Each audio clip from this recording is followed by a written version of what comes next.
ये आज वाला जो फंक्शन है समागम में होना नहीं चाहिए था, इसकी जरूरत नहीं पड़नी चाहिए थी अगर भाजपा की नीयत साफ होती। आपने देखा 30 जनवरी को 2 दिन पहले कैसे चंडीगढ़ में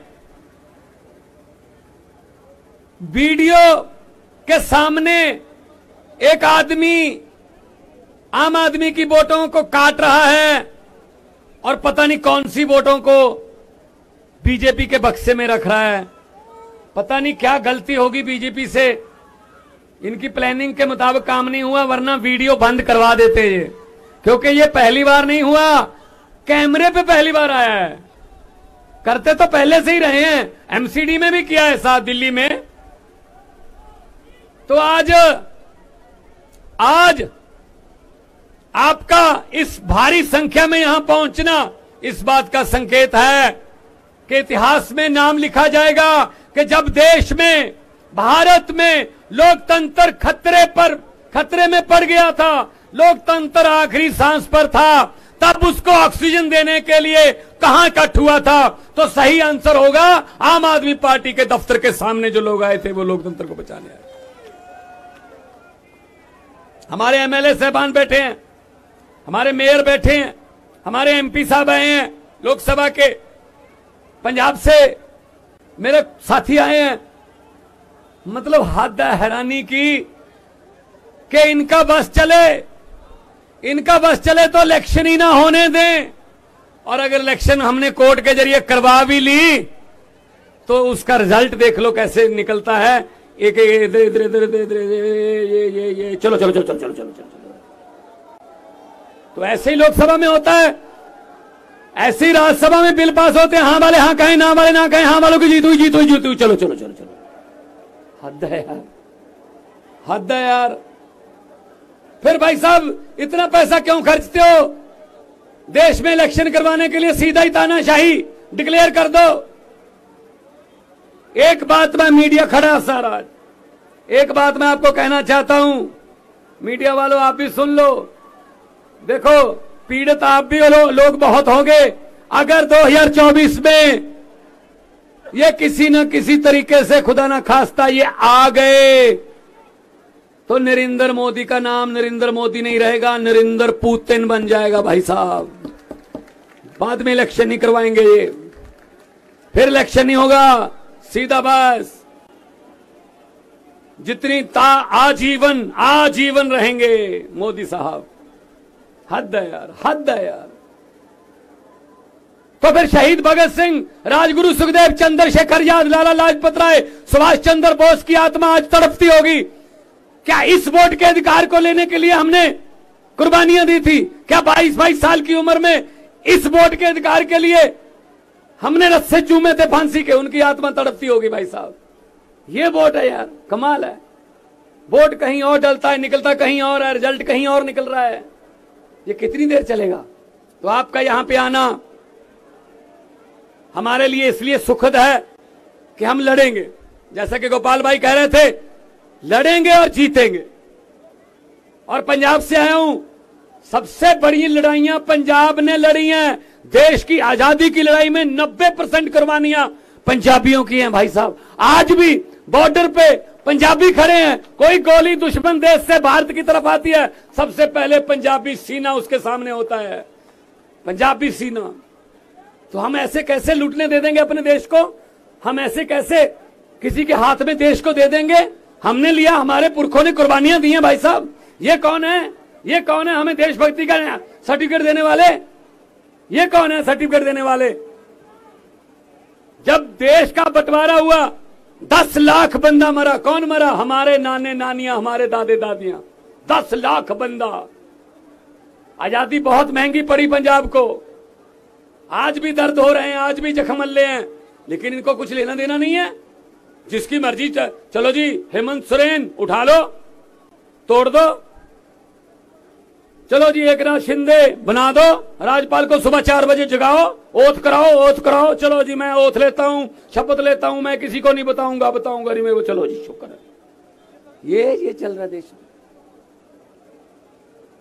गवर्नर हमें तंग कर रहे हैं, ममता दीदी को गवर्नर तंग कर रहे हैं, पंजाब में गवर्नर तंग कर रहे हैं, बात बात पे कह देते हैं ये लीगल नहीं है, ये लीगल है, ये चुनी हुई सरकार है भाई।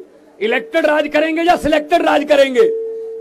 लोकतंत्र में इलेक्टेड राज करते हैं, सिलेक्टेड नहीं करते। इन्होंने सिलेक्टेड की आदत डाल दी है।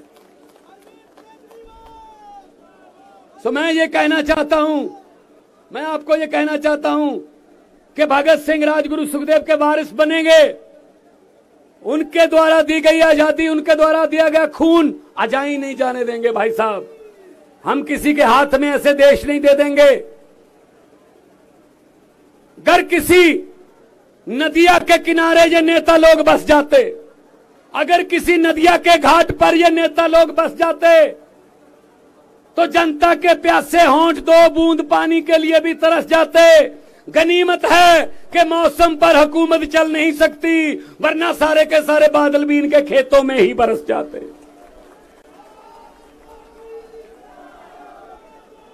सारी वोटें इनकी होती हैं, बस जिसको मर्जी डालो वोट बीजेपी को होती है, बस हद है। बिहार में जिसको कह रहे थे ये है वो तोड़ दी सरकार।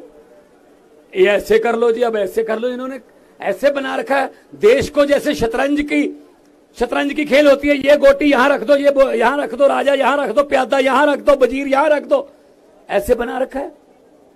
इसके लिए हमको आगे आना होगा। आपका आना सुखद है, हमारे लिए सुखद है आपका आना, क्योंकि ये लड़ाई अकेले केजरीवाल नहीं लड़ सकते।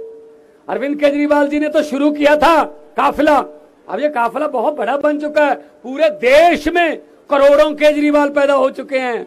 एक केजरीवाल को अंदर करने की सोच रहे हो, केजरीवाल को तो अंदर कर दोगे, इसकी सोच को कहां कैद करोगे? इसकी सोच को पूरे देश में कितने करोड़ केजरीवाल पैदा हो गए। इनका एक ही तरीका है, काम करने का तरीका एक ही है। कोई आके बताता है बड़े साहब को, मोदी जी को, कि जी सतिंदर जैन ने स्कूल बनवा दिए, अस्पताल, सतिंदर जैन ने अस्पताल बना दिए। प्राइवेट हॉस्पिटल जो हमने कमीशन पे बनवाए थे वो खाली हैं। दिल्ली के लोग तो सरकारी में इलाज करवाते हैं, पूरा फ्री है। क्या करना है? मोदी जी कहते हैं किसने बनवाए? सतिंदर जैन ने, अंदर कर दो। चलो जी अंदर कर।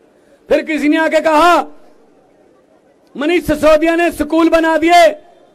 जिस सरकारी स्कूलों में पढ़ाई हो रही है, नीट के टेस्ट क्लियर कर रहे हैं, आईआईटी में जा रहे हैं बच्चे, सरकारी स्कूलों के पढ़े हुए माता पिता अपने बच्चों को प्राइवेट से निकाल के सरकारी में डाल रहे हैं। हमारे वाले जो प्राइवेट वाले थे, जिनसे हम कमीशन लेते थे, वो बंद होने के किनारे हैं जी। क्या करना है? किसने किया? मनीष सिसोदिया ने, अंदर डाल दो जी। राज्यसभा में आपका मोदी अडानी भाई भाई के नारे लगा रहा था। कौन लगा रहा था? संजय सिंह, अंदर कर दो जी। जहां पूरे देश में, मध्य प्रदेश, छत्तीसगढ़, जहां भी जाता केजरीवाल सुपड़ा साहब हो जाता बीजेपी का। क्या करना है? ईडी का नोटिस भेज के अंदर डाल दो। मैं इनको ये कहना चाहता हूं, बीजेपी वालों को कहना चाहता हूं कि हम वो पत्ते नहीं जो शाख से टूट कर गिर जाएं। हम वो पत्ते नहीं जो शाख से टूट कर गिर जाएं। आंधियों को कह दो अपनी औकात में रहें, अपनी औकात में। तो आज अरविंद केजरीवाल साहब नेशनल कन्वीनर हैं, जिन्होंने लड़ाई शुरू की है और लड़ाई निरंतर जारी है। मुख्यमंत्री बन गए तीसरी बार दिल्ली के, लेकिन लड़ाई निरंतर जारी है। इनके भाग्य में लिखा ही यह है कि पूरा देश साफ करना है झाड़ू से। झाड़ू से पूरे देश की सफाई इनके भाग्य में लिखा है। अकेला दिल्ली तक सीमित नहीं रखेगा परमात्मा इनको आगे बढ़ने, आगे जाना पड़ेगा। देश की जरूरत बनेंगे ये। तो मैं डॉक्टर संदीप पाठक, जो हमारे राज्यसभा के एमपी हैं, मेरे सामने सौरभ भारद्वाज बैठे हैं, मेरे सामने सारी हमारी कैबिनेट बैठी है। पहली पार्टी है जिसकी 10 सालों में 2 स्टेटों में सरकार है और 11 एमपी हैं, 10 राज्यसभा के, 1 लोकसभा का, और गुजरात में 5 एमएलए हैं, एमसीडी है यहां पे, और गोवा में 2 एमएलए हैं। और परमात्मा ने सब कुछ ठीक रखा। सुप्रीम कोर्ट में कल गए हुए हैं, चंडीगढ़ वाला चुनाव कैंसिल हो जाएगा, चंडीगढ़ भी हमारे पास आएगा, चंडीगढ़ भी हमारा। प्रधान जी से हमने मार्गदर्शन लेना है कि आगे क्या करना है। ये सिर्फ फोटो खिंचवाने का या टीवी पर कोई तख्तियां दिखाने का प्रोग्राम नहीं है। ये गलतफहमी होगी बीजेपी वालों को। हम जब करते हैं कुछ तो अंजाम तक पहुंचाते हैं। मुझे किसी ने कहा कितनी सीटें आएंगी, मैंने कहा बहुत आएंगी पंजाब में। कहते सर्वे में नहीं आ रहे।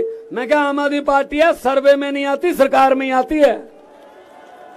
हम किसी सर्वे में नहीं आते भाई साहब, हम तो सीधा सरकार में ही आते हैं।